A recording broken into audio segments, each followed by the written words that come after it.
So I'm like, hey man, you want to see something cool? So I open up the bag, and I show him the dagger, and it's like it struck fear in him. You know what I'm saying? Like I don't know who was raising him, or I don't know who, where he from, what's going on. But it's like when I told him that night, boy, it's like he saw a ARP or something. You know what I'm saying? I mean, but his eyes got big. I knew instantly when he seen it, I was finna go down.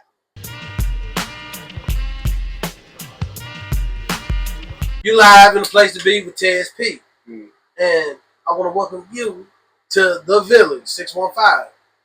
Then we're going to start with your intro. Who are you? What's your name? Ronzelle Tucker. That's what my page name is. You know what I'm saying? So okay. Yeah, I'm going to go by that. Okay, so where you from? East Nashville. What's up?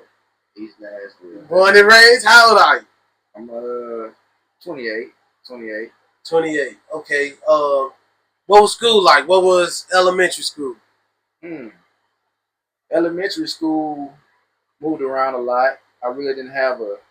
Are we rolling? Yeah, we okay. live. Okay. So elementary school, moved around a lot. Didn't really have a set elementary school. I didn't really get set for a certain school until middle school.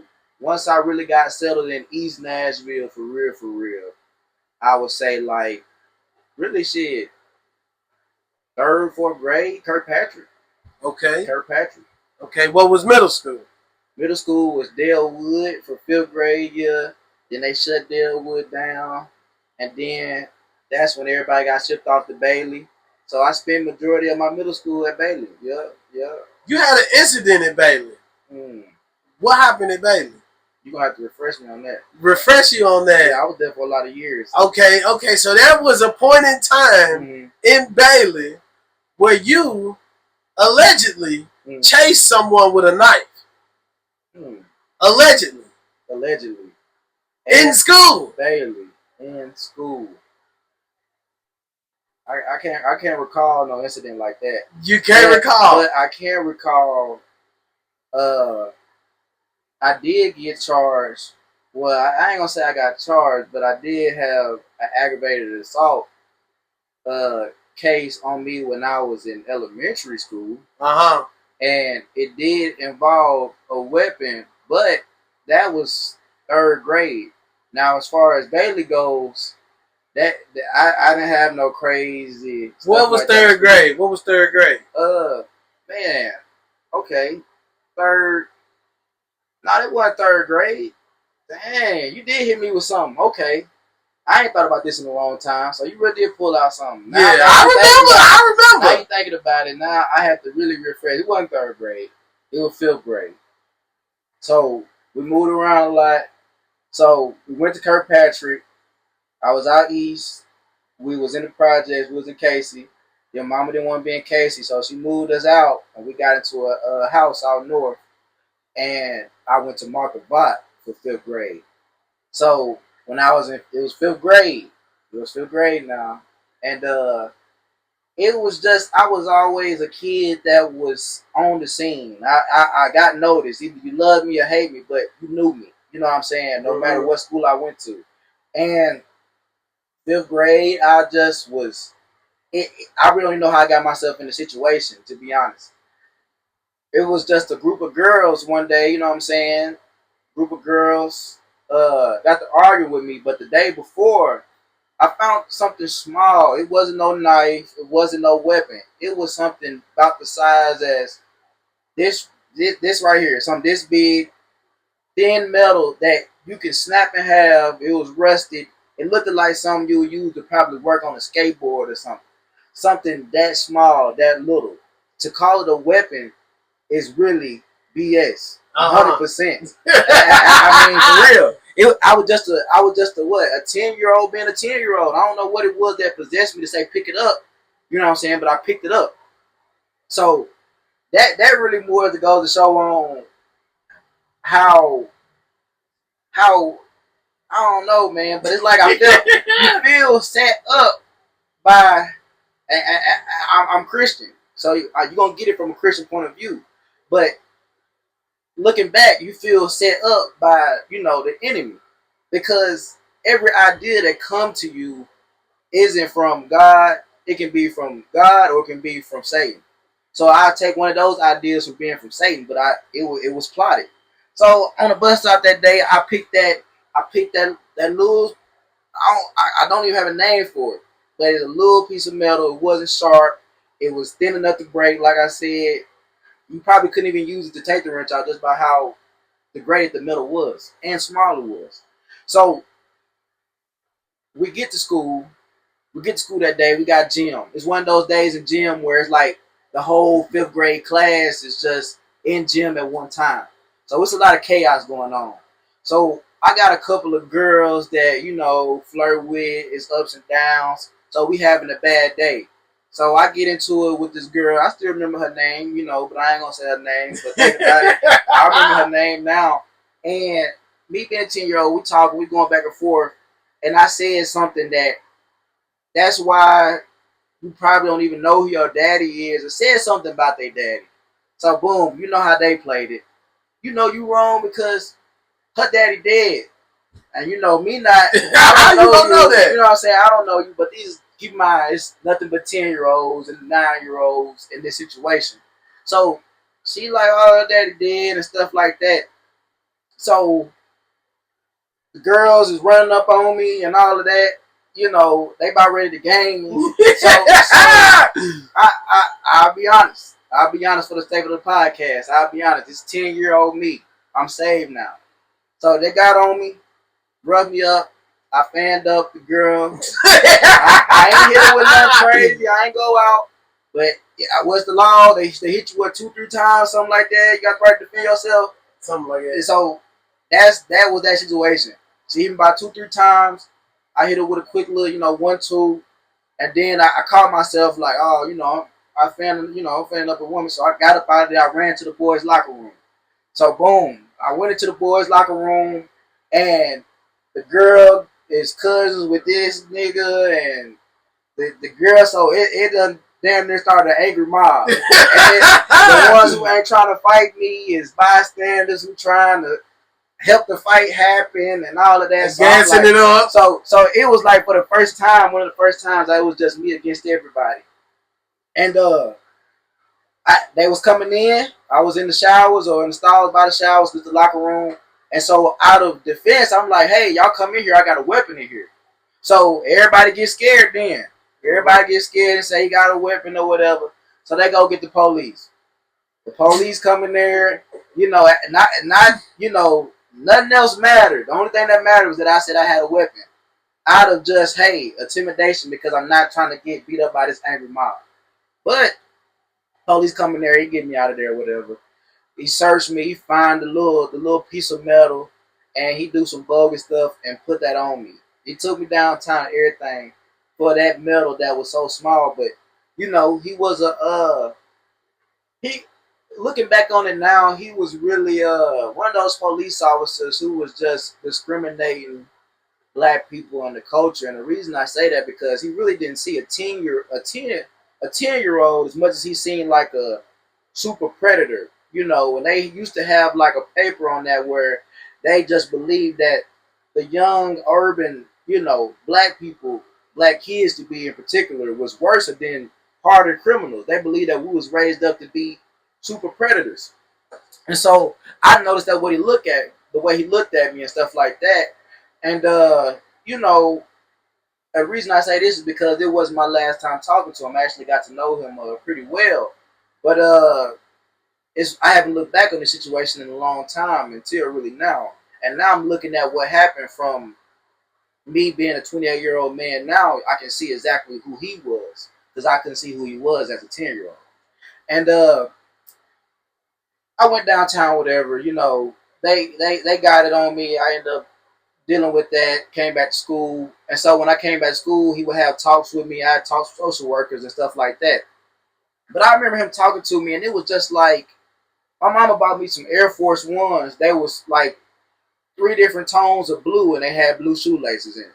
Mm-hmm. So police officers, they go off of what they heard, and they just think they know. Like cops think they know gang knowledge, but if you hear what the cops consider gang knowledge, from somebody who actually know real gang members, you'd be like, okay, it's different. Yeah, people in the South, we don't rock blue, red laces or anything like that. You know, that's a Cali thing, and so in Cali, they rock the different color laces, the different baseball hats and things like that. But in that, you know, in the South, it's a bandana. You know what I'm saying? Some might say Cali next level though. Yeah, you know that's where it started. Yeah, Cali is next level, but everybody call that Cali is Cali. It's a different level. It is. It's a different place, a different level. You don't go certain places. You know, like it's way deeper. It's way deeper. It's way more strict. It's the homeland for everybody and everything. And I just say that to show the difference. You know what I'm saying? Mm. So he looked at me and just assumed like, okay, you know, I already was told people I had, you know, a weapon on me. So I'm wearing these blue shoes and with blue shoelaces that came that way. And he's just, you know, asking me at my crib. I'm 10 years old. You know what I'm saying? 10 years old. You know, I like some blue Air Forces and stuff like that. And he asked me at my crib and all of that. So I'm instantly looking back and like, okay, yeah. He was sizing me up and assuming, you know, looking for what he'd been itching to find. So when you itching to find something, you're going to be looking at everybody trying to find what you're looking for. But what he was looking for was a super predator. That's what he was looking for. But if I was a different ethnicity, you know, from a different background or whatever, they would have looked at those blue shoes and thought nothing of it. You know what I'm saying? Like Chuck Taylor's, it was definitely, no matter what color the laces is, Chucks by itself, just what color Chucks you rock, like the navy blue ones, black ones, all of them, they really started off and ran with gangs as well. So I mean, if you looking what you're looking for, you're gonna find it. You know what I'm saying? Even if it's not really what you find. So I think that's what that situation was. They were just one of my first times just really being stereotyped. And like I said, if I was another ethnicity, he would have listened to the whole story. He would listen to the whole story and actually was like, okay, this guy was assaulted. You know what I'm saying? He was about to be, you know, gained and all type of stuff. But man, shoot, that's pretty much how that go, man. Okay. So you telling me you didn't chase nobody with a knife in school? Nah, and get put out and get sent to an alternative school? Now, I did go to alternative school, but that was high school. And that was for smoking weed in school. What school was that? That was Stratford. That was Stratford for sure. So how long was you at Stratford? I was at Stratford pretty much on and off my whole high school career. Like on and off, I was at Stratford. And the only reason it really was on and off because I went to alternative school. But man, I really didn't even get put out for that. I really got caught smoking and maybe like my sophomore year. Got caught smoking my sophomore year. I did a drug class. They brought me back in, but they had you on I guess school probation or something like that. So where it's like you on one more incident, then you get expelled. So yeah. I came back on that, and I just ended up skipping class one day, and that's why I got expelled from Stratford. But after that, after I got expelled from Stratford, the rest of my 10th grade year, my senior year, well, my junior year, I went to Maplewood for a little minute, and then during my junior year, I went right back to Stratford. So I was on and off at Stratford though, but that was pretty much what it is. But if you got this incident about me chasing down somebody in school with a knife, you're gonna have to bring it up. You're gonna have to give me the details. I'm surprised you don't remember. I remember it. I was told. Now somebody approached you, trying you. Yeah. And you was like, "Come here, let me show you something in my locker." And when you opened your locker, it was your daddy's big knife in there. And so here's something else. Now I was a bad child. If we got this down by now, I was a bad child, but I wasn't no aggressive, violent child. Okay. That's not what I was. I definitely wasn't like I was a very underweight, skinny, small child, so I wasn't looking for the fight. If you know me, you know me. You know what I'm saying? Right. I kept the peace. So I know what you're saying. I know what you're saying now. So this was really second grade right here. This is second grade. I was living in Bordeaux at the time, and we was going to a school like, man, I don't even know the name of it. I don't even know the name of it, man. Probably Bordeaux Elementary. It probably is Bordeaux Elementary, but it literally been that long though. You know what I'm saying? So I was in the second grade. First or second. Cause I'm older than you. My memory better. Yeah. First, second grade. But I remember this because my mama whooped me so hard. That whooping was sticking the rest of my life. But man. So what happened was my uncle been locked up for a long time, and my grandmother always kept all his stuff. She kept all his stuff, and so he had a lot of money. He had a lot of toys. He had a lot of cool things. You know what I'm saying? So I used to go to my grandmother's house and go through my uncle's stuff. And so one day I ended up finding this dagger, coldest dagger I ever seen, straight out of a Lord of the Rings movie or something. It was a black knife, solid black. Like I don't know what kind of metal it was made out of. I'd never seen like a black dagger before, and it had a dragon wrapped around the handle all the way up to the blade. This was like a work of art. This really wasn't a knife. Yeah, it sounded like this was just like something that was like on display. I'm in the second grade and I see something this cold. I said, I know my uncle gonna be gone for a minute. I said, yeah. So I grabbed the dagger and like I said, man, even the blade wasn't a regular blade. The blade looked like a dragon's tongue. You know what I'm saying? And it was swirling and everything. So I was like, yeah, I got to take this. So I took it, and me being so, ecstatic about my find, being a boy, I took it to school with me. You know what I'm saying? Mama didn't check my backpack that day. It happened. I took it to school with me. And I remember this to this day because I never had somebody snitch on me so quick. So it wasn't an altercation or anything. It was actually a friend of mine. And I was so disappointed when he told him because I just thought he was different, I thought he was at least a little bit more cool than that. You know what I'm saying? Like, hey, this is just a dagger.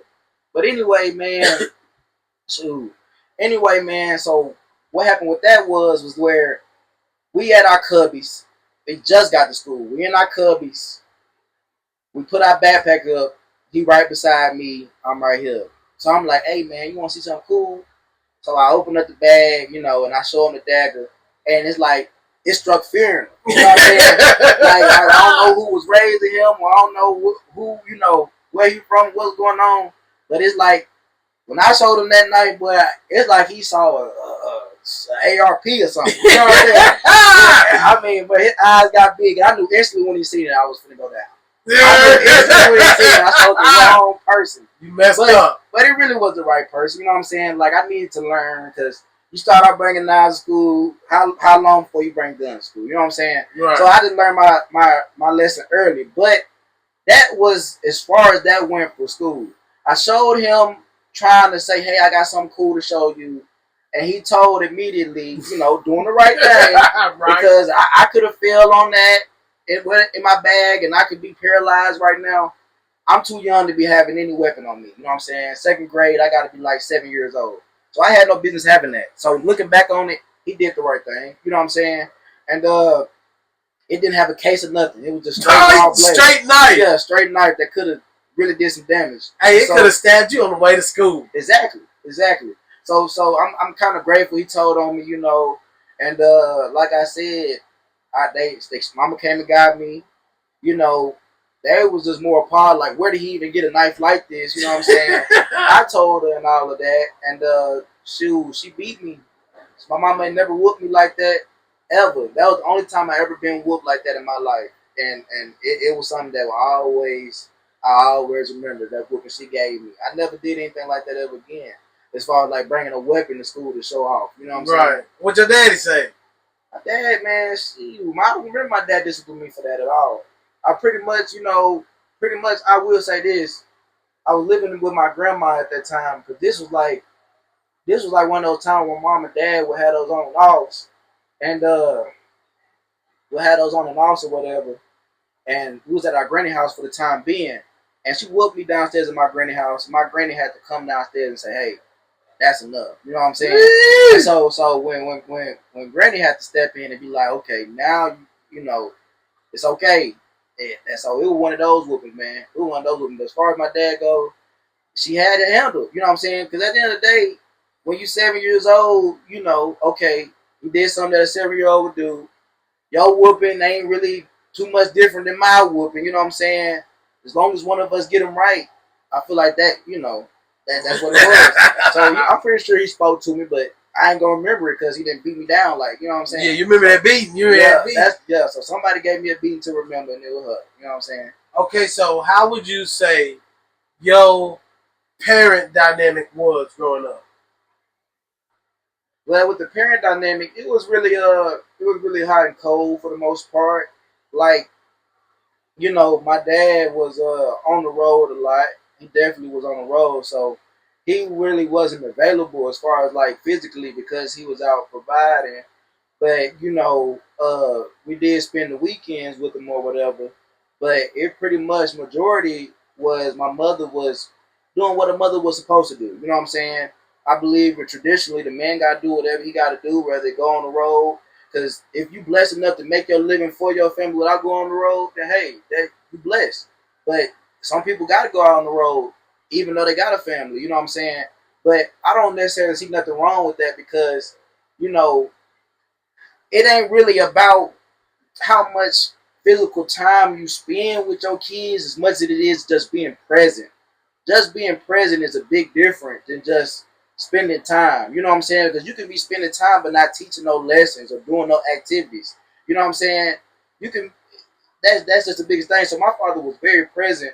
I was always able to call him and talk to him, but for most of the discipline, you know what I'm saying, my mother was there to discipline me and, you know, keep me out the streets and stuff like that because she had energy. She didn't have to work. You know what I'm saying? She didn't have to work. So that's the way it was supposed to be.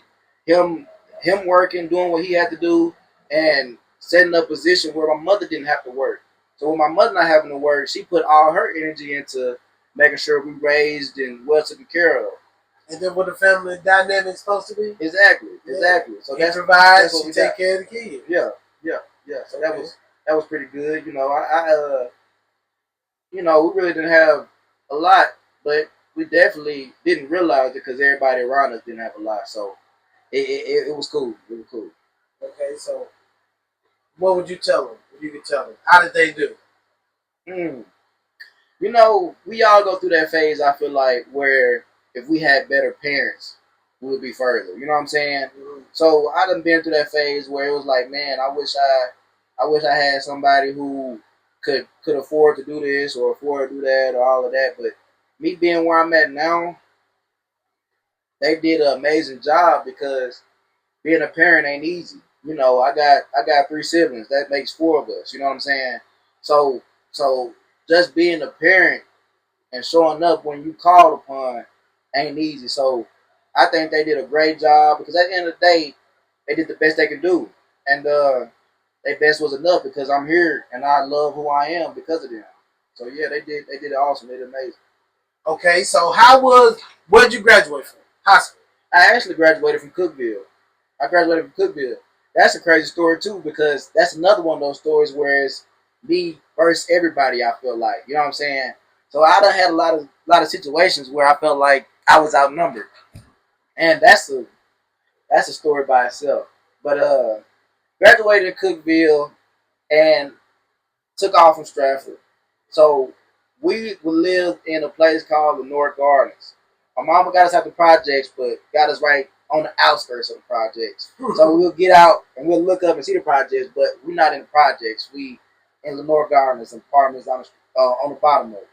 So uh, I came back from alternative school, was doing good, and my sibling. So my younger brother, he had ended up pointing a BB gun at one of the older kids, and one of the older kids was making a big deal about it. And it was crazy is that I actually text that person that we was beefing with, that the reason why I moved to Cookville and squashed it and made sure that we good. We friends now. Mm-hmm. But that's crazy that this is getting brought up. Bring me back to this. But yeah. So what happened was I'm up at my girlfriend's house. My sister is driving my little brother down to the laundromat or whatever, and he laid in the back seat, and he ended up seeing a dude and pull and sit up in the back seat like he finna do him. You know what I'm saying? Yeah. With a BB gun. It looked real. So he they back and forth. They back and forth. My brother got a mouth on him. He got a mouth. I get my brother in back down or whatever. So all this is going on while I'm at my girl house. So from what I heard, he came back with his boys or whatever, pushed my mother out the way to get to my little brother and beat him up inside the house. You know what I'm saying? Then pull him out the house, beat him up inside the house or whatever, and you know that happened while I was gone. So this was somebody who relayed the message to me. This is one of my friends came up there was like, "Hey, you need to come down here. This is what just happened. Yada yada yada." So I'm like, "All right, cool." So I'm throwing my clothes on. I'm running down there, and I immediately don't go there. I know where they at. I know who they are. I know them quite well. So I'm coming down there. I'm screaming. I'm yelling. I'm ready to fight everybody. They already knew this was coming. You know what I'm saying? So they was coming up here, and we ended up brawling. You know what I'm saying? We ended up brawling that day. It was me, my little brother, and shoot, my sister got to fighting. She got to fighting with the dude girlfriend. You know what I'm saying? but the thing is that looking back on that, we could definitely see God was with us because we didn't have to go to the hospital. Nobody was hurt or bruised. No black eyes or nothing. I literally went to school the next day and told friends about it, and they were like, "Wow, I wonder why they were looking at you like that. I couldn't tell that you went through anything." You know what I'm saying? And it was just like, that kind of gassed my head up though. You know what I'm saying? Because I was like, all right, they gang members at the time. They in the streets. They this, they that. You know what I'm saying? And I ain't gotta. You ain't gotta be a gang member to be from the streets. You know what I'm saying? So I know where I'm from. You know what I'm saying? So that's just what it was. My environment raised me. So it wasn't no backing down at that point. But so my mother started getting scared because it kind of backfired on them in a way where it's like, how you gonna gang somebody and do this? But then it's like he showed no fear. He don't look like he was hurt. There's no visible bruises or anything. So it's like, man, y'all really came up short. So now I'm damn near making the hood look bad or whatever. Where they're from. And my mother was scared though. But I look at it like this. I was at Stratford and I wasn't. Only reason I graduated on time was because of me moving from Stratford to Cookville. And God will use situations like that to move you. You know what I'm saying? When God wants you to move, He makes you uncomfortable. And so that situation was brought up just to make my mother uncomfortable. So I felt safe. You know what I'm saying? And as far as my siblings, they felt safe because this is where we're from. When we say we're from East Nashville, we from East Nashville for real. So we feel safe. We like, no, we ain't worried about running nowhere. You know what I'm saying? My mama being a responsible adult, knowing that, hey, just because you feel safe, don't mean you will safe. You know what I'm saying? So I don't know how long I can keep walking around, head up, acting like nothing ain't happened before they get to a point where it's like, okay, we gotta earn stripes or get our respect or something. You know what I'm saying? Right. So she probably saved my life. I know she saved my high school career for sure. So I ended up going from a predominantly black school to a predominantly white school. It was a completely changed environment. You know what I'm saying? To the whole city being predominantly black, to the whole city being predominantly white. Like even the black people up there was half white. You know what I'm saying? They mixed. They mixed. And but I'm glad I had that experience. How was it? Man, it was. You said Cookville was an experience. How was it? Cookville was an experience. So with Cookville was so cool because it was like I moved up there in these like townhomes, and right across from me was college students. It was 3 college students sharing a townhome, and those were my best friends, man. Those were my best friends up there, and they was just a class ahead of me. So this was my senior year. So another thing about that is that it played out so perfectly where I got all my credits and was officially caught up the day before my mom came down there and got the transcript for us to move. So when I went to Cookville, I didn't have to take A plus credit recovery. I finished everything, got on task. But got to Cookville, man, and got around those college kids and even got around the high school kids. Just that country living, man. Just to see how the people were living up there. It was cool. It was different. I mean, and it's really just it's really hard to just pinpoint it other than just, man, it was just cool to get a change of scenery. That was it, man. For real, for real. That pretty much how that go. Friends is friends. We had little parties here and there. Did little stuff, but it was just average high school stuff. You know what I'm saying? Ain't nothing just blow you go you through any away. races, any indiscriminations, anything? Not directly. You know what I'm saying? Not directly, because believe it or not, there's a lot of good people, man. There's a lot of good white people, a lot of good black people. You know what I'm saying? And what I learned now too is that a lot of people ain't really racist to the whole race as much as they is just to certain stereotypes. You know what I'm saying? A specific type. Yeah. So you see white people that's cool with the black people who become doctors and lawyers and go to college and things like that, but they might not start discriminating until you a gang member or dressing a certain way or acting a certain way. Or sometimes it get even smaller, where you might be called a racial slur, but they will only be calling you a racial slur because they mad at you. And that's the only thing I got on you that I can get a reaction out of. You know what I'm saying? So sometimes in their court, in their heart, they really not racist because they got missed grandchildren they love. They got a black son-in-law that they ain't telling you about. You know what I'm saying? And all type of stuff. But you don't know that about them. But they see you out and they be like, okay, he got himself well taken together. He had this, he had this. What can I say to him to hurt him? Because he hurts me. So, boom, it never fails. Racial slur. And so, Do it hurt you? If a white man called you the hard one with the ER, he mean it. Honestly, he mean it. Ooh, like honestly, veins popping out his neck when he said it. Honestly, man, I'm too far to be hurt by sticks and stones at this point. You know what I'm saying? Now, because I realize, man, I'm a stand-up guy. I'm a stand-up guy.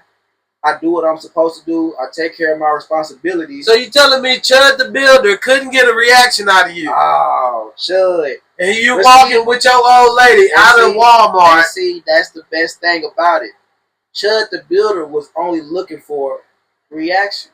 Chud the Builder might not even be racist for real as much as he done figure out rage bait.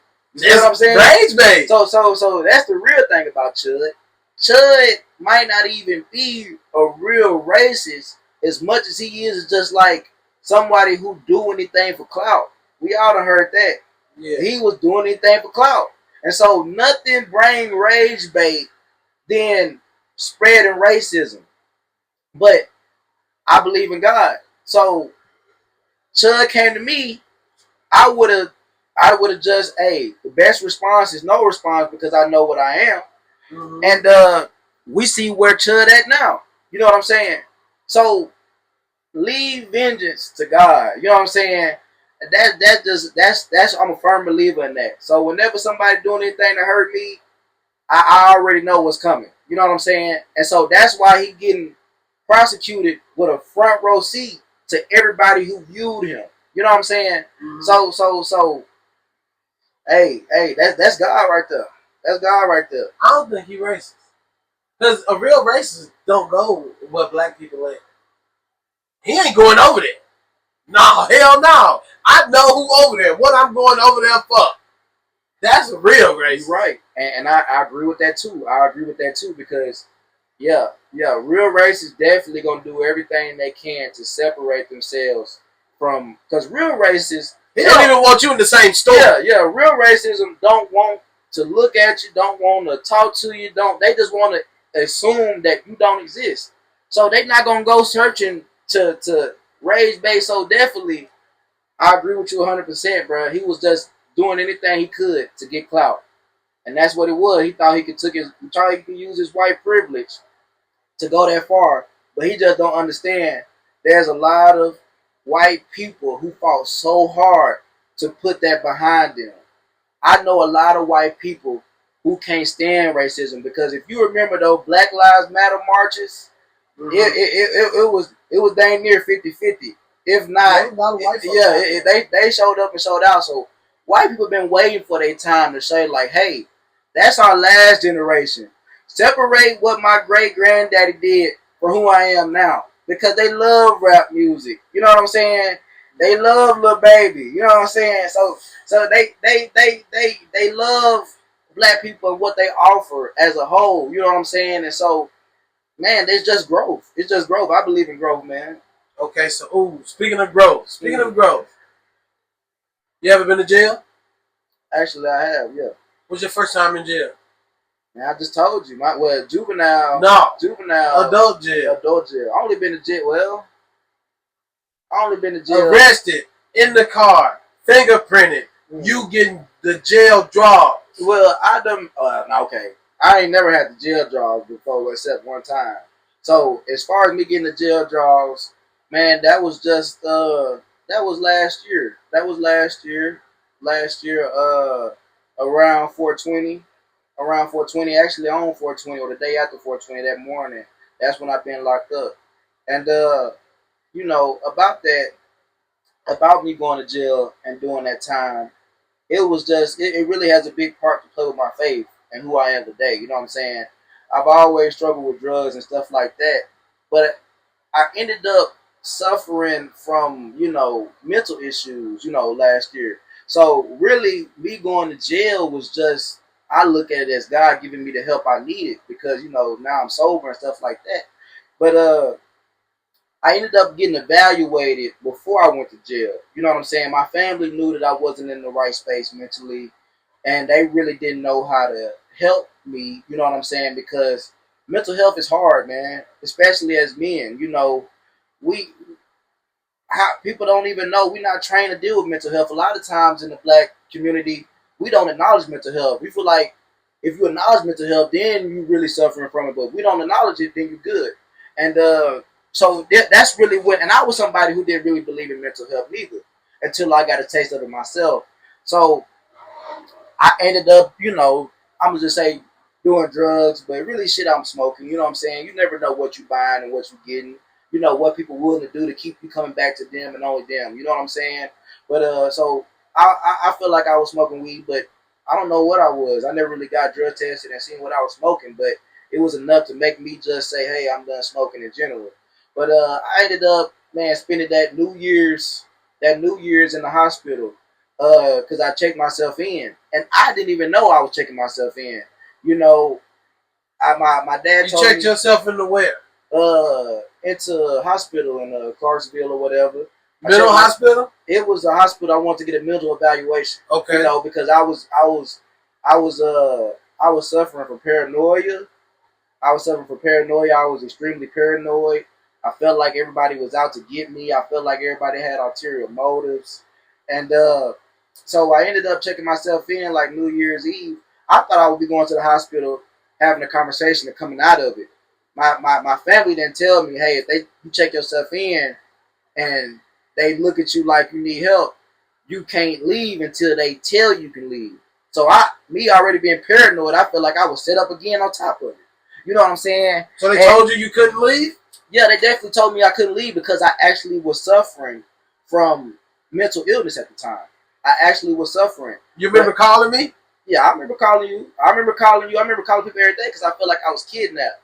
Because I was sane enough to talk my way out of a situation, or I was sane enough to, walk and do regular people stuff, but the battle was up here.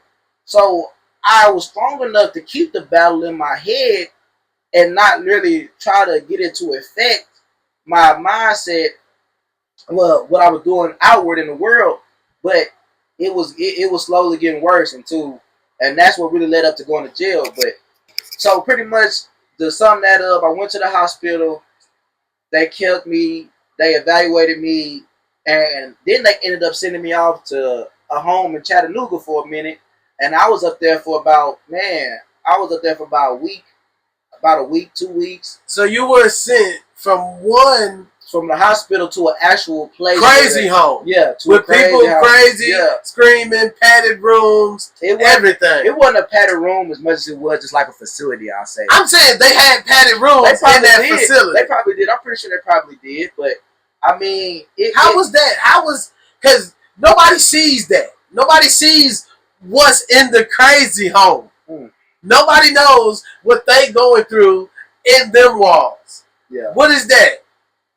So the thing is with that right there is that when I was dealing with that, when I went to the crazy home up there in Chattanooga, it was really, I could have enjoyed it a lot more if I knew when I was getting home.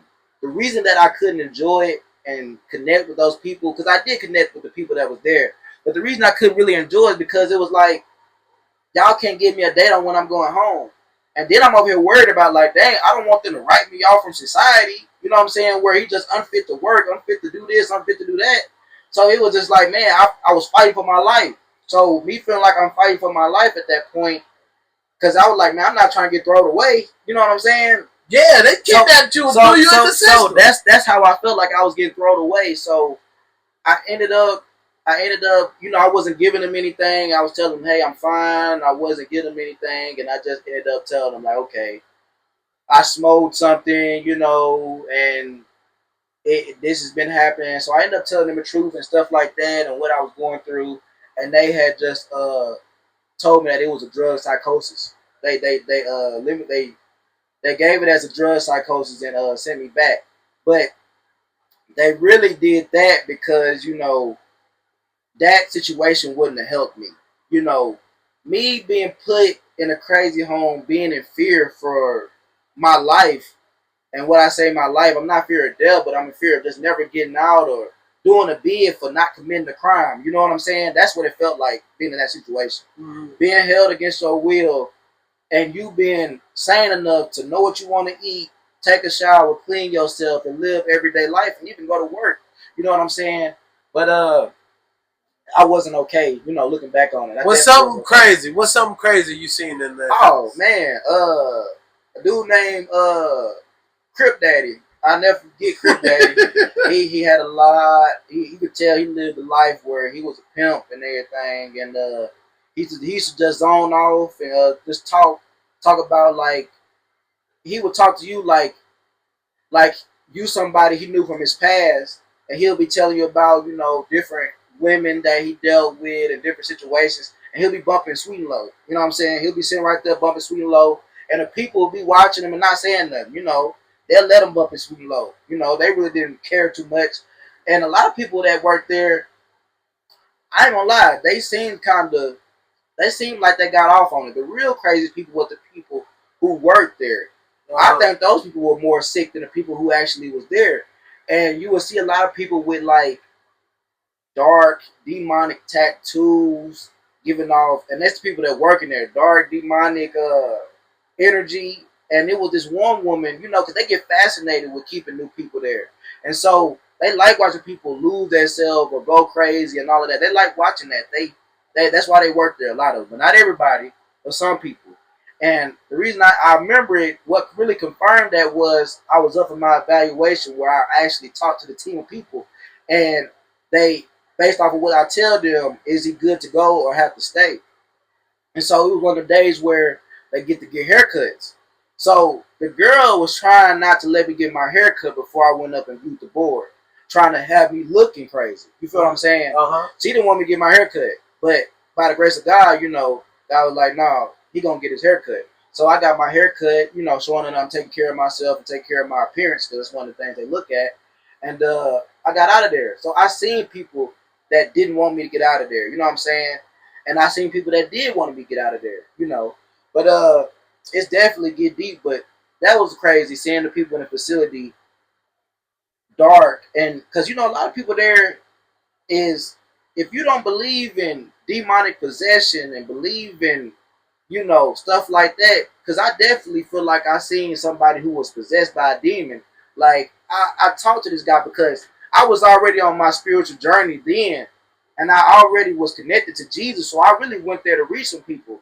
And I remember one guy there that looked me in my eyes, and I looked at him, and I knew I was like, yeah, it's different. I felt the energy. He had the eyes that looked like the snake eyes. You know what I'm saying? And I've never seen that in a human being until I went there. And he talked to me, and I talked to him about Jesus, and he was like, yeah, but he's like, he said, I pray to both. He was like, I believe in both, you know, and stuff like that. So, and I told him about the story of the man on the fence, you know, so pretty much you got two sides. You got, okay, you either on this side which get you to heaven, or you even on this side that get you to hell. And there's a fence dividing it. So the man thought he had outsmarted God or whatever, and said, I'm gonna sit on the fence.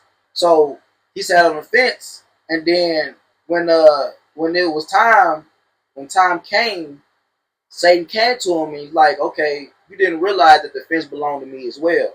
So you gotta pick a side. You know, you gotta pick a side. You know what I'm saying? You know, but it's it's easier said than done. But he was definitely somebody that stuck with me, man. And it was kind of sad to see somebody just being.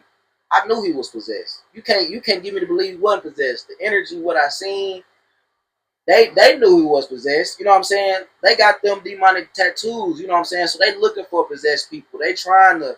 It's deeper and darker than what it is. And I throw a Bible verse out there. You know, our enemies is not human beings.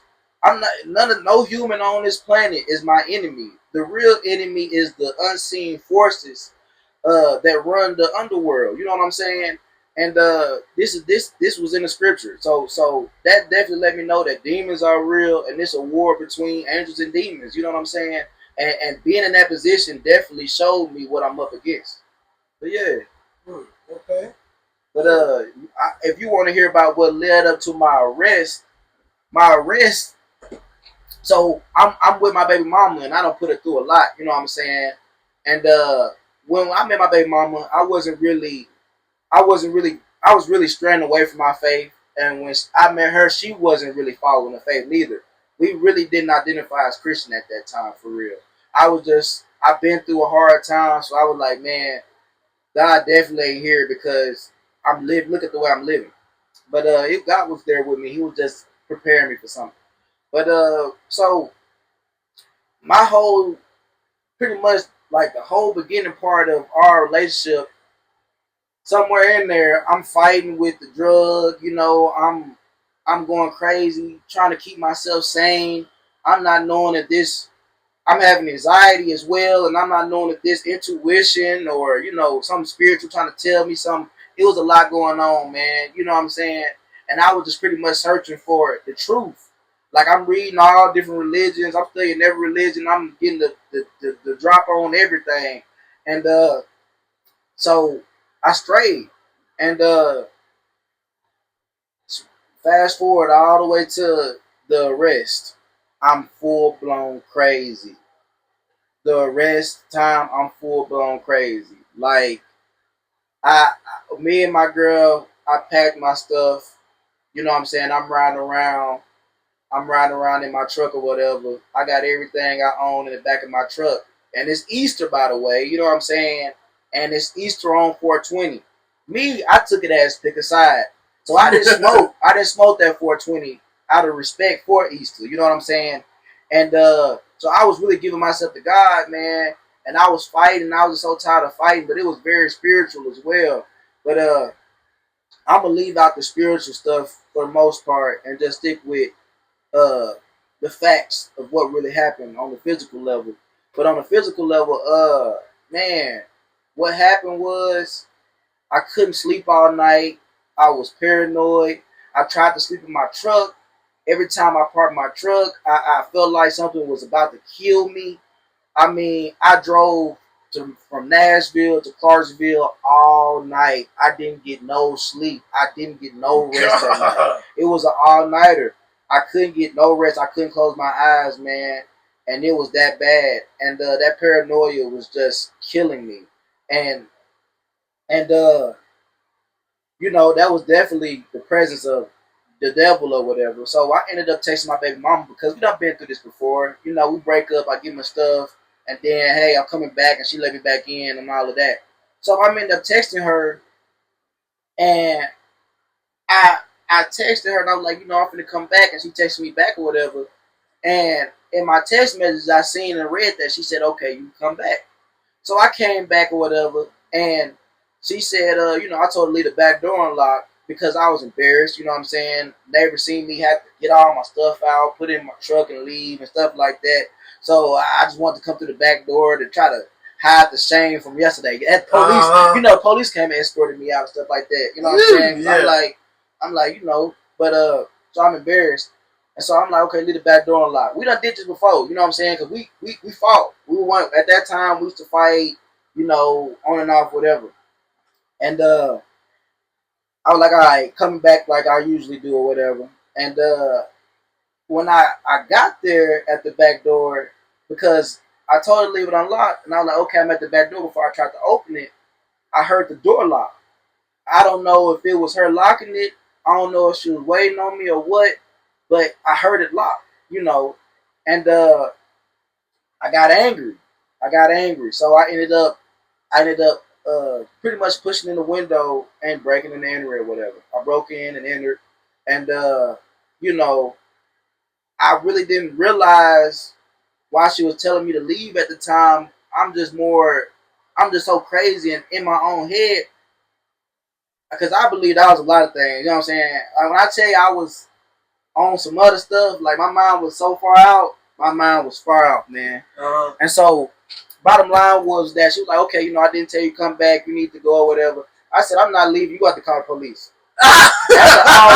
after already calling the police like the day before and getting me escorted, I told her to call the police again. So it wasn't the police fault. The police kept giving me, they didn't want to take me down or nothing. You know what I'm saying? Police in Clarksville they good to me. I can't speak on everybody else's experience, but police showed me love. You know what I'm saying? But they knew they had took me down at that point, and they took me down. And so pretty much, I was so mad at her. I felt like she set me up. Like I said, I'm paranoid. I think everybody set me up. So I was like, man, you texted me and told me I could come back. But when I got there, you told me to leave. You know what I'm saying? And I believed that my whole time being in there. But then when I got out and I looked at the messages, she didn't tell me I could come back. So that's when I knew. You was tripping. Yeah, that's when I knew I needed real help. And so me doing that time was really what saved my mind. You know what I'm saying? And that's what you in jail before you went to the crazy place. I went to the crazy place first. Okay. I went to the crazy place first, so that was my cry for help. But I was too smart and cunning to be there. You know what I'm saying? Because I had a lot of things going on. I was in real estate. I was like one test away from getting my real estate license. I already had a broker lined up for me at Caldwell Banker, and then I had another one at Remax, and both of these were Brentwood offices. So I would say I was very successful, and I was sane enough to know, like, okay, how to do business. So, all of that being considered, they was like, okay, for him to be a crazy person, he's very logical. You know what I'm saying? He's very logical. So I knew that much. So I was able to talk my way out of, that evaluation, and that's what I did. But me going to jail, and hey, that's what got me through though. But I was in jail for like 6 months, man. I was in jail for 6 months. Yeah. What's jail like? Cargill. Man, Montgomery County, man. My experience looking back on it now, I'm really glad I went. You know what I'm saying? We don't say that before we go. I mean, you ended up getting help. You wouldn't have known you had a mental illness without going. Because even when they told me I had a mental illness, they told me I had drug psychosis, whatever. I'm like, man, this is just a game. Y'all gonna have to tell me something to get me back up out of here. You know what I'm saying? So I'm looking at it like, oh, it must be money. They just need something. They get paid off of me being here. It's just the system being what the system's supposed to do. You know what I'm saying? So I didn't really take it as them really being professionals and like, hey, you actually did have a drug psychosis or something, So but looking back, like I'm saying, you never really see what God's doing in the present until you really look and see everything fall in place. But the jail for me was crazy because it was more spiritual than anything for me because when I went through my whole 6 months, man, I survived 6 months off of $10 of commissary. 6 months off $10 of commissary. I didn't get no more than $10. I didn't speak to none of my baby mamas. And I really, I really can't blame my current baby mama, but because it was like I was crazy. Everything I did to put her through, she needed to heal as well. And is she still there for you? Yeah, we back together now. We well, good, shout out to her. So shout out to her. She there when you need her. She a real rider. That's real love. But I also been there through her. She was crazy too. Yeah. But her craziness is different than my craziness. You know what I'm saying? Okay. But my fur baby mama, she tried to use that as an opportunity for me to go back to her. As soon as I get there, I'm like, hey, give me my mama number, give me my sister number, and that's all I need from you. She texts me, we done been split up like 3 years at that point. And she's like, I just wanted you to stop cheating and all of that. I'm like, what does that got to do with where we at right now? Why are you bringing up cheating and how the relationship ended? All because I'm, even I don't care how bad it gets, I'm not going back. You know what I'm saying? And so it wasn't those things. She seen I didn't want to come back. My baby mama, she tried to use that. She tried to use me being in a tough position to blackmail me or put me like, if you want help, you're gonna have to sit here and give me what I want. And you know what I want. I want you to lie to me. I want you to make all these promises and you know what I'm saying? Mm-hmm. See, she was playing dirty. So me being in jail, if I wanted her cooperation and her help, I had to make her promises that I was gonna get back with her. She didn't say this indirectly, but I ain't done. It's time to play ball. You know what she wanted. Right. So she wanted to be the person that relate a message to everybody else about how I'm doing in jail and what I got to do and all of this. She wanted to be that person. But it's like, no, you're not that person anymore. We done been past this. So it was like, because of me not playing ball and putting myself in that situation, she just stopped texting me back. While I was in there for 6 months, I only got one picture of one of my kids from her. And, she did me dirty. I ain't gonna lie. My first baby mama did me dirty. And that would really hurt because it was like, we supposed to be grown. We supposed to be way No, just her getting her get back? And it was like, we done got to get back. That's what I'm saying. After 3 years, baby, get back should already been got. You know what I'm saying? You just bitter at this point, or you just can't find the replacement that you thought you was able to find at that time. But I can say I forgave her for that. I forgave everybody, because I don't blame anybody for me being in that situation other than myself. And I also understand God working in mysterious ways. God knew I needed rehab, and I needed 6 months, for real deal. I needed 6 months of being clean. I needed that. And so when I was in there for 6 months, man, it was just me, my Bibles. I had 2 Bibles. It was me, my 2 Bibles, and really a lot of time I was in a one-man cell. So I say out of those 6 months, four of them, 3 to 4 of them, on and off, was probably me in a one-man cell, because I was thrown off. When I first got in there, I was on that time, and you know what I'm saying, I seen people that I knew from Nashville, and it was kind of bringing me back to who I used to be and stuff like that. So I was ready, I was ready to try me, you know what I'm saying?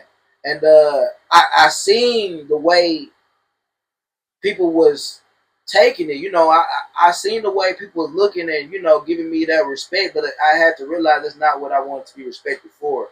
You know what I'm saying? I didn't want that to change me. So I quickly, took a step back, because when I first got there, people was coming up there asking me like, dang, what you in here for, murder? You know what I'm saying?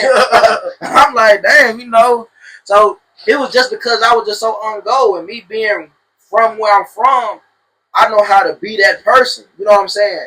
So it came kind of natural in a way, especially being surrounded by people that I knew from the past. You know what I'm saying? So I had backup as well. I felt like I had people who had my back and all of that. So that was that. But the people that I was there that I knew was already finishing up. So I say like within that first 3 weeks, they was all gone. You know, so everybody that I had that was back up was pretty much gone after 3 weeks. You know what I'm saying? But it really didn't phase me. But I had to realize, you know, I didn't want to make that stuff work. I didn't want to catch a case while being in there. You know what I'm saying? Did you fight in there? No, that's exactly why I wanted to. I definitely had times I wanted to, but the only thing that stopped me was I hated jail. I said, I'm not finna have another case put on me while I'm in here. I hate the court system. I hate all of that. I said, man, that's what saved them. And I mean, I felt like the COs and stuff. I ain't gonna lie, the COs, the women COs, I ain't finna say no names, but they showed me love enough. You know what I'm saying? They showed me real love. And that's all I'm gonna say because I don't want nobody to lose their job. But shit, what you in there? You in there gunning and they giving you a show? You know, I got the show. and what was so crazy was that they showed me exactly what they had control over and what they didn't have control over. And the women showed me so much love where it was like they got me through for real, for real. But it got to a point where I had to quit showing them love because of what I believed in, you know what I'm saying? Because I was getting right with God. But man, you wouldn't believe the stories. Like I will say, okay, my cell, they always gave me the best view. Like I would be at the top. I'll be on the top floor in the corner. So when they come and do their rounds, they can choose which way they want to walk. So they can either walk towards me and I look at them face to face, or they come around and do it the opposite way and they walk away from me and I'm seeing their waist. You know what I'm saying? Yeah. And that wasn't by coincidence because I was on game. I knew everything, you know, was a sign. You know what I'm saying? So many people was getting the signs, but they couldn't see them. So every time they gave me a sign, oh, I seen it and I played it. And so that's what got my name ringing because I also knew women talk. You get one, she gonna run back and tell the other, and then it spread like wildfire. We know what majority of these women working in jail is looking for anyway. You know what I'm saying?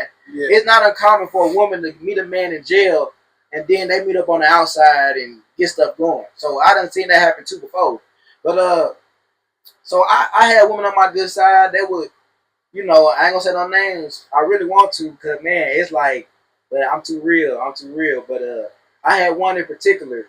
She showed me a lot of love, and she used to give me like these program tablets that you know you could only have if you was in school and stuff like that. I wasn't in none of that. She would let me get that tablet, you know what I'm saying, or whatever, and basically slide me extra trays. They slide eventually me extra trays, but see the men knew about it. The men knew about it, so they started keeping my women away from me. So then it went to a point where it was like they'll go weeks. Like at first they was regular, but then it got to a point where it was like, man, it was just weeks where it was just dudes on the pod. Where it was like just dudes, not only dudes, gay dudes. You know what I'm saying? Yeah. And so that's where I messed up because I didn't speak to none of the gay COs. None of the dude COs, really. None of the dude COs. I was just so, because I never been in jail before. So I was already on lookout for any gay, we in jail already. You know what I'm saying? We in jail. So this is the last place I want to be playing gay. We ain't playing no gay games in here. But I noticed that it was some people in jail who was gay for the state. It is what it is. I'm not knocking them, but they was. But hey, I ain't doing no hard time. I just got in here. I keep that stuff away from me. And they took offense to it because. So that's common. You're gay for the state. Man, some of them dudes came in there. I mean, they was already on some, and they was already on some like, they was on some stuff, man, before they even got there. You know what I'm saying? So that they really was gay on the way. You know what I'm saying? Yeah. Not gay for the state. They gay on the way. You know what I'm saying? But I wasn't. I didn't. I was calling people out for it. I ain't even gonna lie. I was calling people out for it. I was making ruggeds. I was making stuff uncomfortable. And so I put that target on my back because it was like I seen it, and it was like. It was just like, man, if y'all sitting here playing, y'all sitting here giving these people this for free, y'all not getting no extra trays, y'all not getting no extra tablets, y'all not smoking nothing. Y'all just sitting here playing gay with these dudes and this COs at that, they playing gay with the COs, and I don't even think they're playing, you know, flirting with the COs and all that for nothing. You know what I'm saying? Yeah. So I was like, man, I was appalled. You know what I'm saying? I was changing the whole pot up. I ain't gonna lie. When I went there, wasn't nobody working out, wasn't nobody doing nothing. Boom, I'm up there. I'm doing pull-ups on the stairs. You ain't supposed to be doing it, but the female CEOs let me do my pull-ups. They let me do what I want to do. You know what I'm saying? Like it was the females, man. They showed me so much love, and then so it used to be so funny because they used to have other people try to do the pull-ups, and they would come down or flash the light and tell them they can't do pull-ups. But then they let me do my pull-ups type stuff.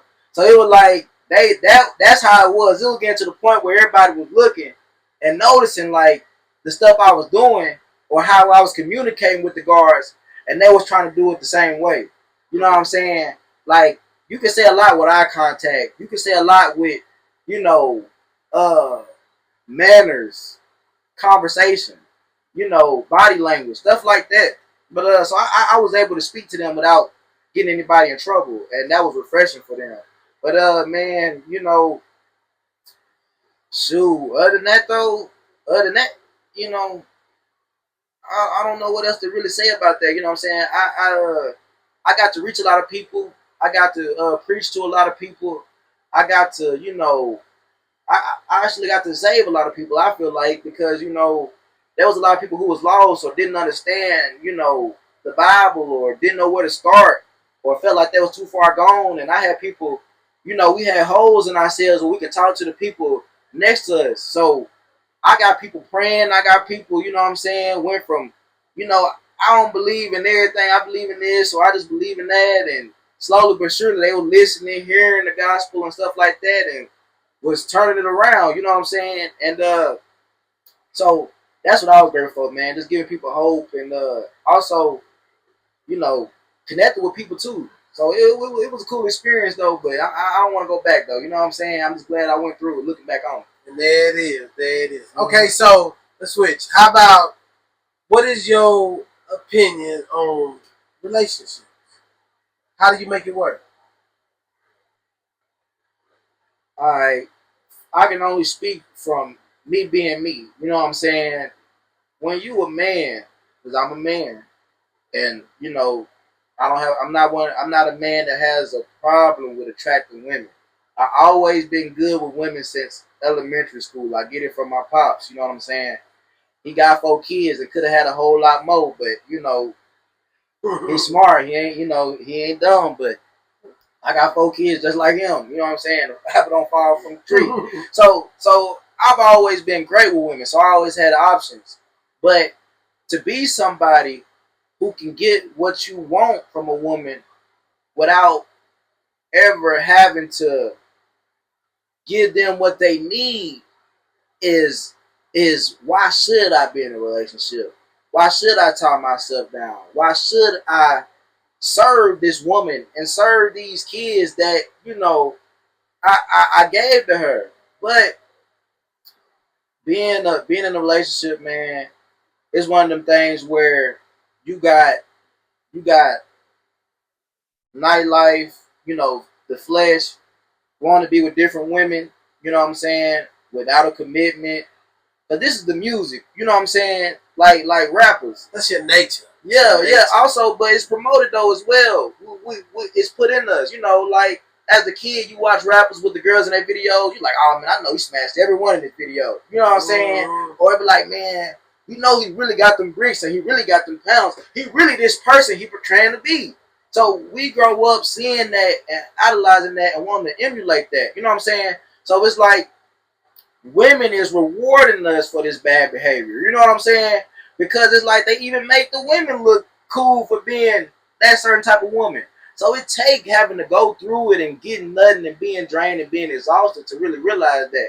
And I want to say that brings me to another point because I had my fair share of dogging women.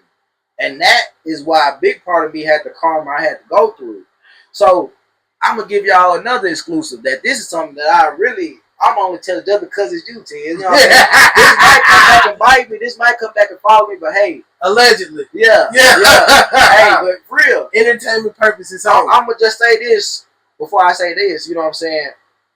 I'm saved. The person who I was is not the person who I am now. I learned from my mistakes and I've grown by the grace of God. You know what I'm saying? So if you refuse to see my growth or accept my growth, hey, that's on you. But people grow, especially with the power of Christ. Now to the story. Who I was, man, I was with my baby mama, my first baby mama for 10 years. High school sweethearts.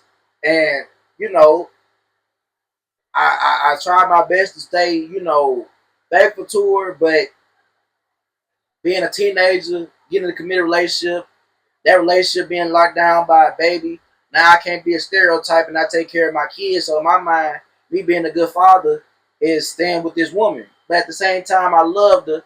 But, I settled. I got with her before I knew who I really was. I got with her before I knew who I really could get or my true value. You know what I'm saying?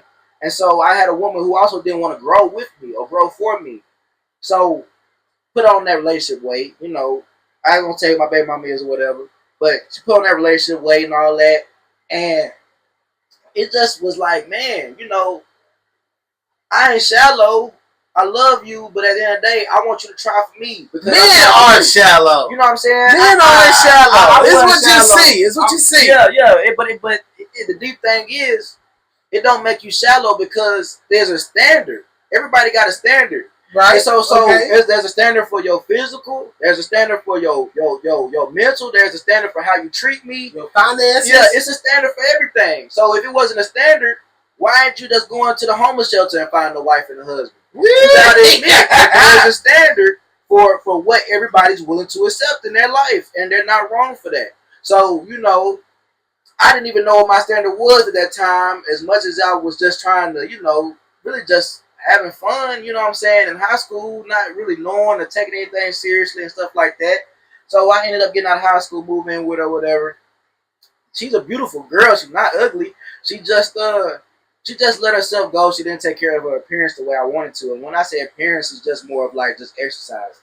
I didn't really need to see results as much as I need to see the effort. You know what I'm saying? If I would have seen the effort, results gonna follow. Right. You can't put effort in and not have results. So it was just one way of where she just could not put the effort in for me. And it wasn't just that.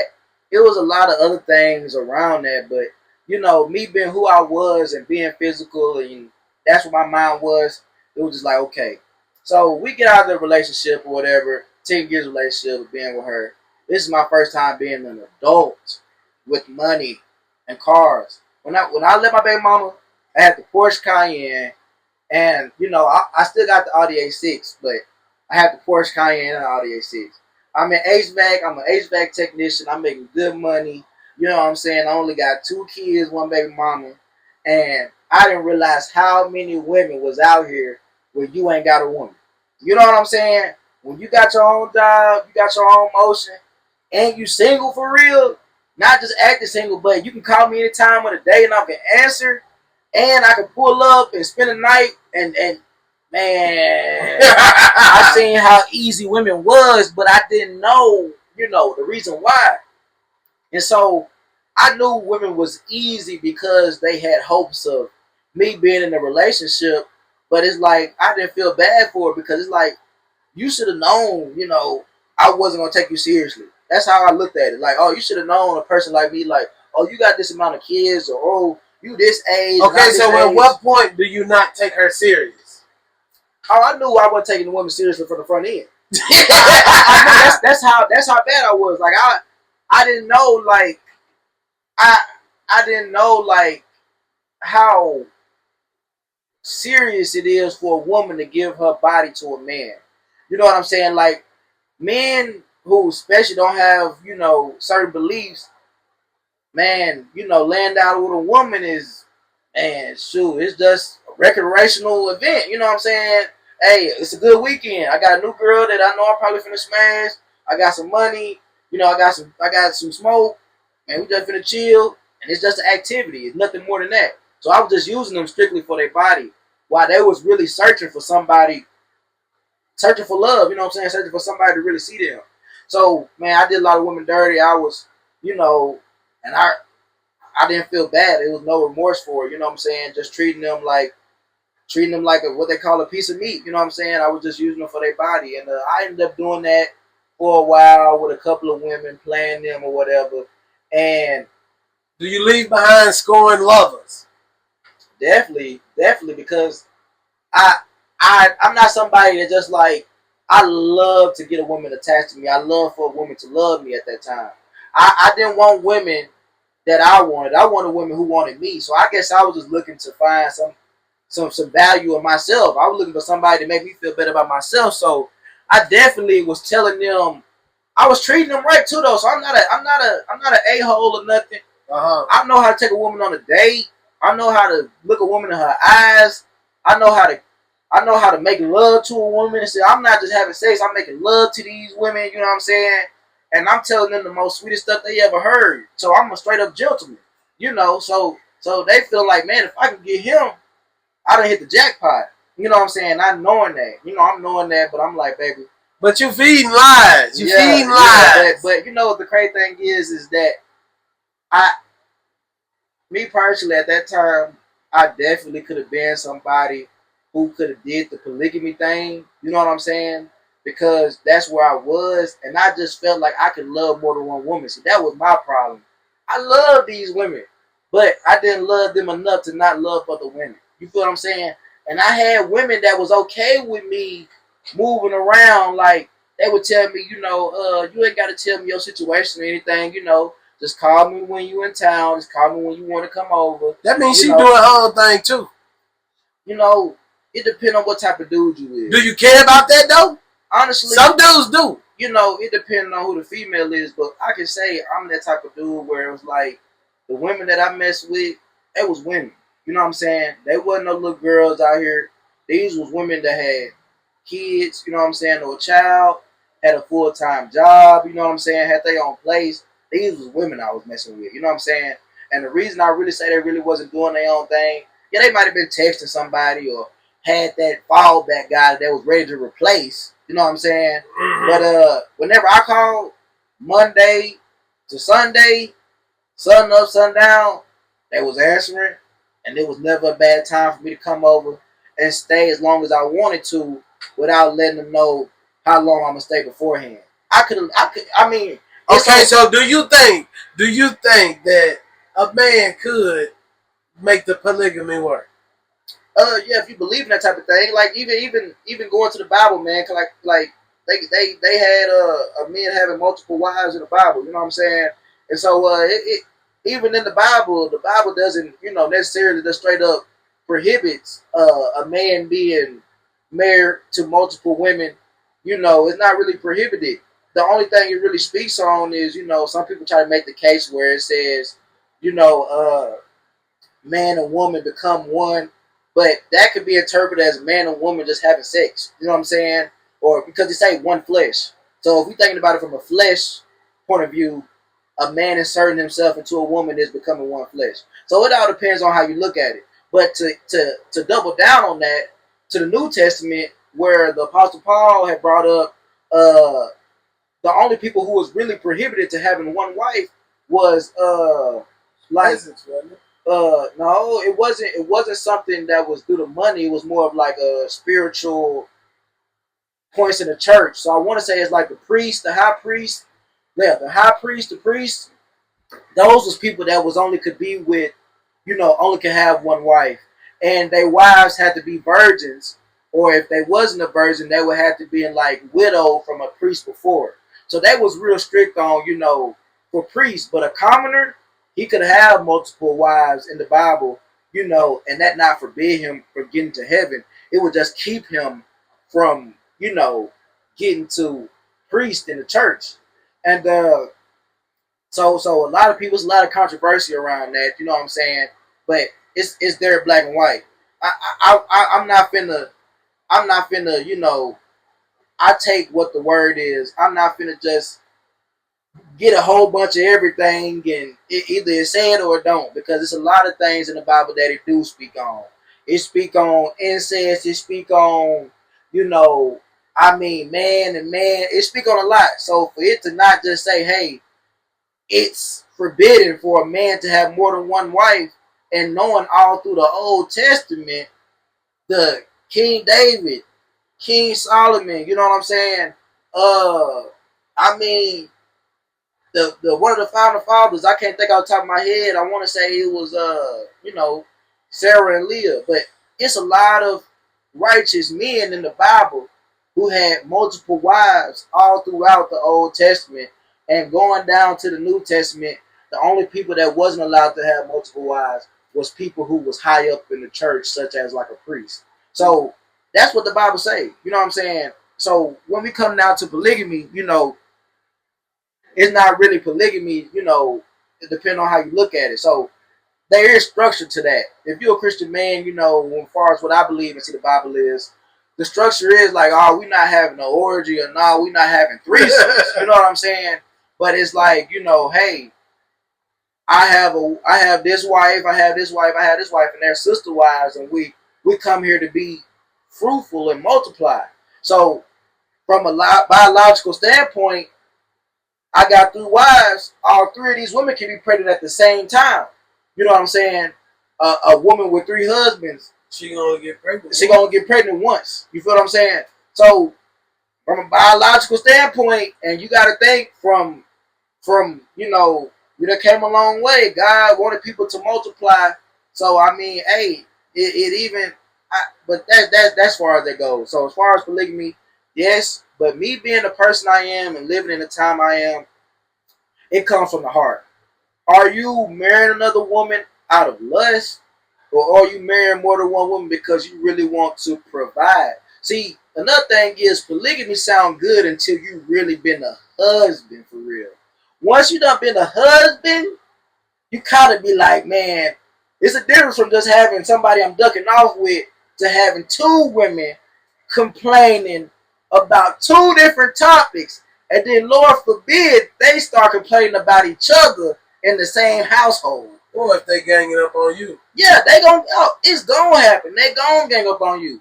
And when you a full husband, your one wife is enough. You know what I'm saying? Like, yeah, the good side is, I get to have sex with another woman. Whoop de do. But it's like, man, I gotta provide for another woman. We need help on this laundry. Somebody help fold.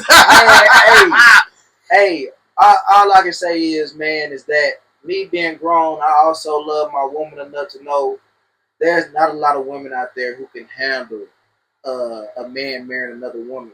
Because at the end of the day, they feel smaller. It does something to them mentally. So they ain't good enough. That's what they think. Yeah, and they got to compete with somebody.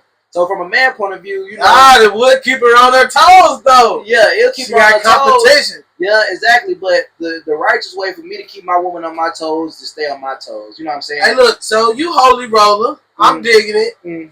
Somebody asked me a question, and I want you to answer it as a Christian man. Okay. Is cheating a deal breaker? It used to be.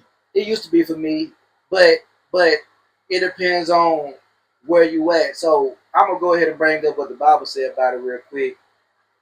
Jesus did say, we really wasn't meant to be divorced ever. Once you marry, God intended marriage to be death do your part. That was intended. Then he later allowed people to get a divorce due to sexual immorality because they know the heart can't take it. Like there is a certain line. So what I say is like, okay, like my woman, man, I love her and stuff like that, but it depends on the situation. It begins like, if she cheated or if she's a cheater. You know what I'm saying? It's a difference between the two. Yeah. Now, like, it's like, okay, you gotta also give people grace. So, the pride in me want to say, oh man, no, it's a deal breaker. But I'm telling you right now, there's a lot of men out here who done forgave their wives for cheating with the same man back to back to back. Same dude? Same dude.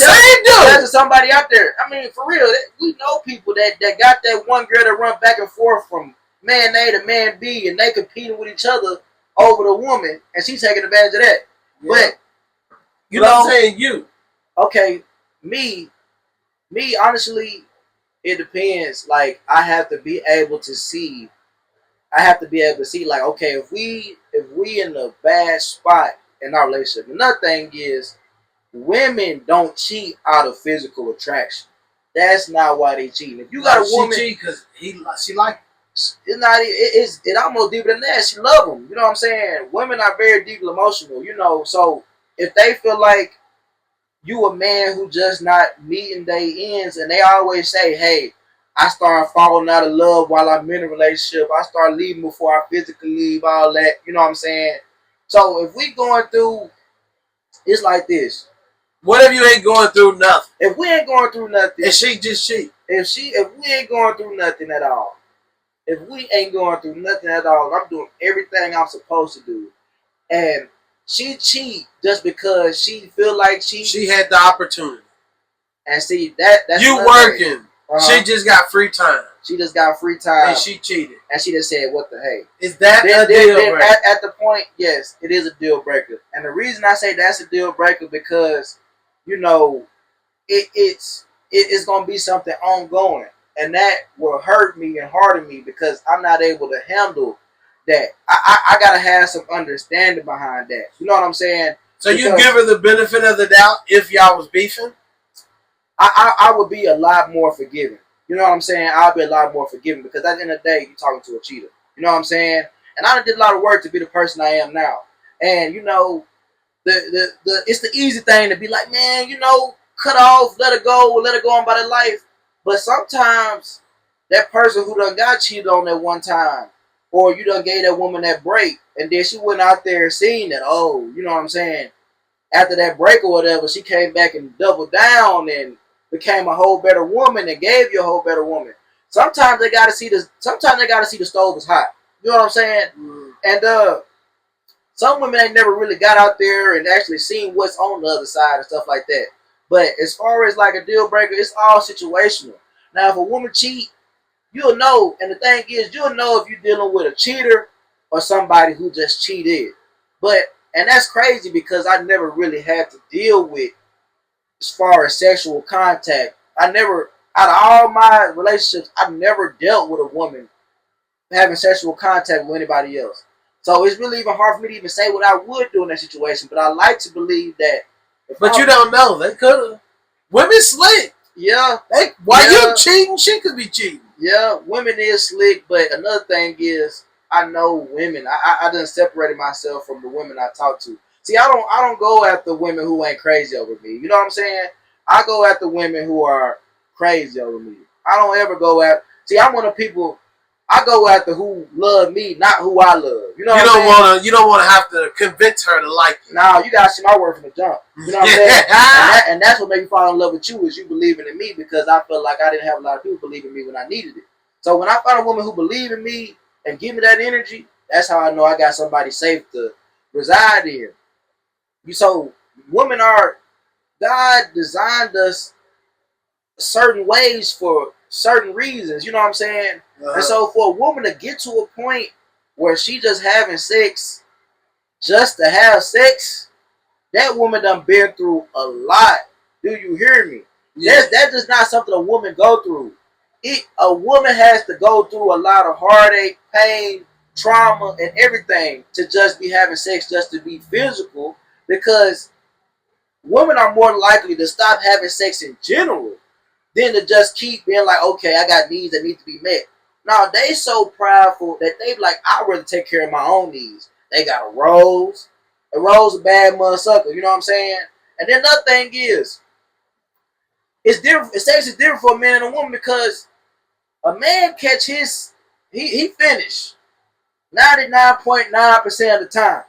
Mm-hmm. I mean, think about personal experience. I don't know about anybody else, but even the one that wasn't so good, I still finished the race. But from the flip those numbers to the other side, women ain't finishing 99.9% of the time. So they get emotional satisfaction out of it.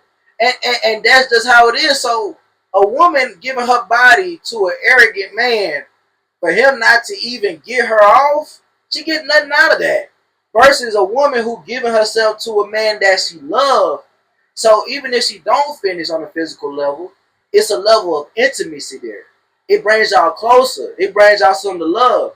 And sometimes a woman don't, sometimes, you know what I'm saying, but it's it's like that. So sex is different for us versus women. You know what I'm saying? And so a lot of women have been let down by people they fantasized about. You know what I'm saying? Yeah. A lot of people have been let down by, oh, he cute, he got all the girls, he got all the money, but he ain't hitting on nothing. Can't scratch the itch. Yeah, he ain't hitting on nothing. So that's why a lot of times they go to that point where it's just like, baby, I'm good with my role because my role gonna do what he do. You know what I'm saying? And so it's different for women. We like to paint women as these. A lot of women ain't really even hoish like that as much as they is. It's just easy. You look at an easy woman as hoish, but no, she just desperate for love. That's how I look at it. You feel what I'm saying? She desperate for communion. Okay, so what do you feel about women who they get back? That's like I said. That's emotional. That's emotional right there. And so that comes from the hardness of the heart. So it's like you got to understand. We when we was going through that, we doing that because of lack of willpower. We doing that because we got an urge in us that we really should have been. We put ourselves in situations that we ain't ready for. You know what I'm saying? You can put yourself to be a husband because here's how they do it. That's why I said it the way. Girls get a boys to the point where it's like, you gotta be my boyfriend if you want to get it from me. It's a certain time where I was. That's when they start to put the standards. Yeah, so when I was coming up in high school, man, it was. But they don't do that no more. So that's why I said you did. You just say that. You just that's why what you do. I can't speak on generations because you ask people now about their generations is different. But when I was coming up, it was a lot of you got to be my boyfriend to get this, and I don't just sleep with people without them being my boyfriend and stuff like that. But now that's flip. But even then, though, I don't think it necessarily is flip. I think it's just they gonna see who you are. So it's like sex is easier than a relationship. And the reason if you ask a woman, have you had sex in the 30 days? She gonna say yeah. But her relationship ain't been the last 30 days. Here's the thing about that. Some women won't even. Some women won't. Some women won't. But I will say women are people though. But here's another thing though too. The biggest thing about that is even when women give they self up to somebody, it's in hopes that it leads to a relationship. So they try to get somebody, yeah. So it ain't never just I see you and I need something. It's rarely. It happens though. I'm not gonna say it don't happen where it's like a girl's messing with a guy just to have somebody to mess with, but know like, hey, soon as better come along, I'ma get better. Some women just don't like to be alone. Women do get lonely. Sometimes they'll call somebody over and like, okay, I know I gotta give them sex just because I don't want to be alone this weekend. They want to cuddle. They want to watch a movie with somebody. You know what I'm saying? So women, you can't take the emotion out of women. Taking the emotion out of a woman is hard to do. Like you said, get back. That's anger. You know what I'm saying? That's another emotion. She ain't having sex with the dude because he look good or, and he probably do look good, but the main reason why she backstabbing you is her being angry at you. You feel what I'm saying? So, Okay. Well, hell, look. So, I like it, man. I like it. I can dig it. I just wanted to get you on here and, see what you're going to do in front of the camera, let you chop it up, and, get a feel of what it's going to be like when you start your own. So, I want you to tell what you got next. What you doing next? All right. So, I got a podcast coming out soon. I'll probably be dropping the first episode next month, guaranteed. I'm gonna go ahead and put a date on it. You know what I'm saying? It's gonna be sports from Ron's point of view. We're gonna be covering mainly football, basketball. You know what I'm saying? We're gonna be branching out on other headlines and stuff like that. But it's really just gonna be sports talk. I got local stuff covered, state stuff covered, but we're gonna touch a little bit of everything though. We ain't gonna put a limit on it. But and that's pretty much what we're working on right now. So what's gonna be your website? I mean your YouTube name. What's your YouTube name? Man, the YouTube, everything is gonna pretty much be under my name, Ronzelle Tucker. Everything gonna be under my name, Ronzelle Tucker. You know what I'm saying? You can search Ronzelle Tucker and find what you need to find, or you search sports from Ron's point of view, you're gonna be able to find it. I ain't gonna be hard to find. You know what I'm saying? I'm probably gonna find you. You feel what I'm saying? Okay. So I want you to say something to lead the people.